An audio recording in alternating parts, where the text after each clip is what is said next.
Xoş gördük dəyərli izləyicilər. Bugünkü videoda sizə icra etdiyimiz əməliyyatları ümumi şəkildə sizə təqdim etmək istədik ki, sizin əməliyyat haqqında bir təsəvvürünüz olsun və sizə maraqlı olan suallar artıq sizin tərəfinizdən aydınlanmış olsun. Qarın gəlmə əməliyyatları müraciət etdikdən sonra təxminən 7-10 gün ərzində biz əməliyyata yazırıq sizi. Yazdıqdan sonra bu müddətdə müəyyən tövsiyələr olunur və siz əməliyyatdan bir neçə gün öncə gəlib check-up müayinədən keçirsiniz. Bu check-up müayinələrdə fərqli analizlər olur və müayinələrin əslində anestezoloq və bizim baxışımızdan sonra qərar verir ki, sizə əməliyyat olar və yaxud olmaz. Əgər olmazsa, təbii ki, bu haqda xəstəyə məlumat verilir.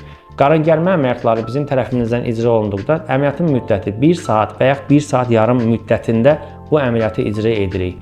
Əməliyyatda ən böyük üstünlüyümüz artıq buradan başlayır. Sizə qısa zamanda əməliyyatı veririk. Orqanizm az travma alır və az narkoz müddəti. Bu sizin reabilitasiyanızın, yəni əməliyyatdan sonraki dövrü çox rahat və qısa zaman ərzində keçirməyinizə səbəb olur. Əməliyyatdan sonra siz normal palataya verilirsiniz, reanimasiyaya ehtiyac olmur və əməliyyatdan sonra sizin ağrılarınız deyilən qədər o şişirdilmiş şəkildə daha çox ağrılar deyil də, əməliyyatdan sonra daha çox sıxılma hiss edirsiniz. Bu qarın gəlmə əməliyyatının xarakterik xüsusiyyətidir. 2 gün klinikada qalırsınız, bəzən daha əlavələr edirik, 3 və yaxud 4-cü gün saxladığımız xəstələr olur. Təbii bu hansı xəstələr olur? Yanaşı əməliyyat icra etdiyimiz xəstələr, çəkisi çox olan xəstələr, yaşı çox olan xəstələrdə və bu müddətlər uzanmış olur. Daha sonra evə yazırıq.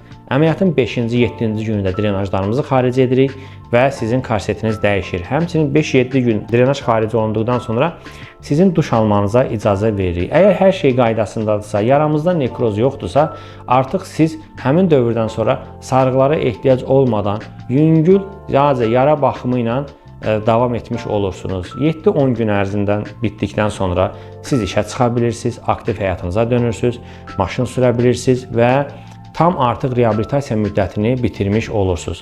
Amma bu müddətdə korset davam eləyir və bizim qalır aylıq kontrollarımız. Bütün xəstələrimiz tərəfimizdən ayda bir dəfə kontrol gəlir. Bu kontrollar 6 aya qədər davam edir. Təbii ki, orqanizmin oturması, ödemimizin çəkilməyi, əzələnin tam formalaşması bu müddətdə hələ ki davam edir. Ona görə xəstələr hər aylar, ay tamamlarında kontrollara gəlirlər.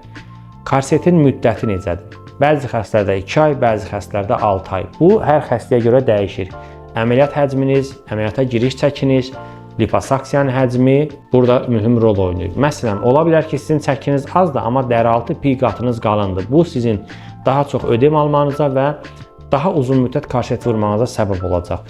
Və yaxud da ki, əksinə, boyunuz hündürdür, çəkiniz var, amma dərialtı piyiniz azdır. Bu, sizin ödeminizin az olmağına və korset daha az vurmağınıza səbəb olacaqdır. Bu videoda istədik ki, ümumən sizə bir əməliyyat haqqında bir təsəvvür yaransın deyə bu videonu çəkdik. Yenə də əlavə suallarınız varsa bizə ünvanlayın ki, növbəti videolarda sizin suallarınızı biz cavablandıraq.